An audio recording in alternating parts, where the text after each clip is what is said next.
জননেত্রী শেখ হাসিনার নেতৃত্বে বাংলাদেশ আওয়ামী লীগ সরকার পরপর 4 বার জনগণ কর্তৃক নির্বাচিত হয়েছে এবং জননেত্রী শেখ হাসিনা অত্যন্ত দক্ষতার সাথে সফলতার সাথে দেশ পরিচালনা করছেন।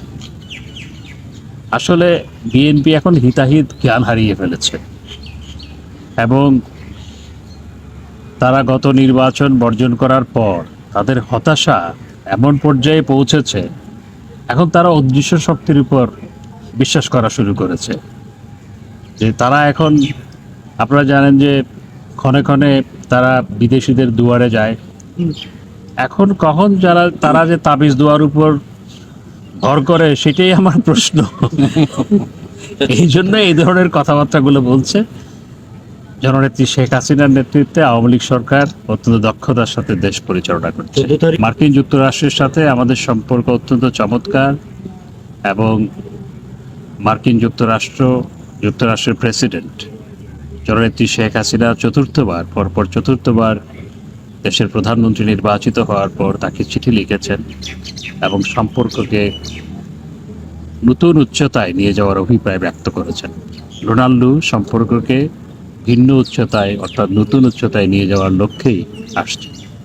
কমিটির এখানে বৈঠক ডাকা হয়েছে।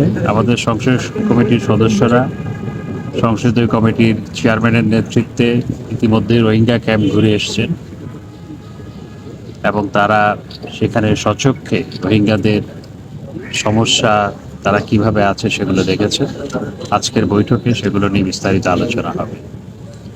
তবে আমাদের রোহিঙ্গাদের এখানে আশ্রয় দেওয়ার প্রেক্ষিতে নানাবিধ সমস্যা তৈরি হয়েছে, যেমন রোহিঙ্গাদের কারণে পরিবেশগত সমস্যা, আইন শৃঙ্খলা সমস্যা এবং একই সাথে অনেক রোহিঙ্গা ইয়াবা পাচার থেকে শুরু করে মাদক পাচারের সাথে যুক্ত হয়েছে এবং সন্ত্রাসী কর্মকাণ্ডের সাথে যুক্ত হয়েছে এবং সন্ত্রাসী গ্রুপগুলো এবং ফ্যানাটিক গ্রুপগুলো রোহিঙ্গা ক্যাম্প থেকে তাদের সদস্য রিক্রুট করছে।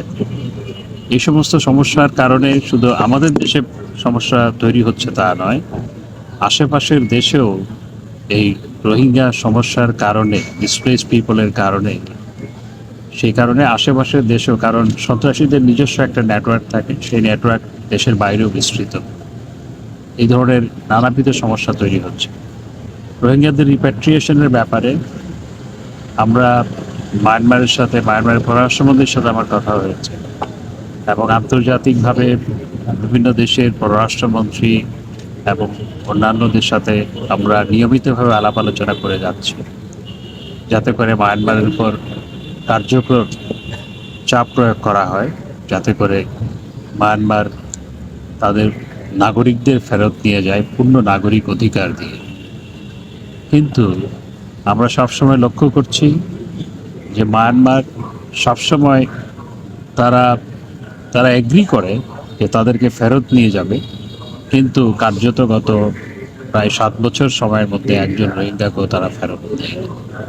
উপরন্তু আমাদের ঘাড়ের উপর অন্য সমস্যা তৈরি হয়েছে, যেমন মায়ানমারের রাখাইন রাজ্যে ইন্টারনাল কনফ্লিক্টের কারণে ইতিমধ্যে বিভিন্ন দফায় আমাদের দেশে 5 শতাধিক বিজেপির সদস্য এবং তাদের সেনাবাহিনীর সদস্য পালিয়ে আমাদের দেশে এসেছিল।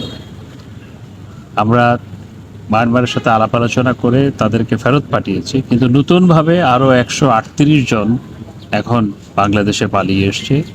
তন্মধ্যে একজন লেফটেন্যান্ট কর্নেল, 2 জন মেজরও আছে, অর্থাৎ সেনাবাহিনীর একজন লেফটেন্যান্ট কর্নেল, 2 জন মেজরও আছে।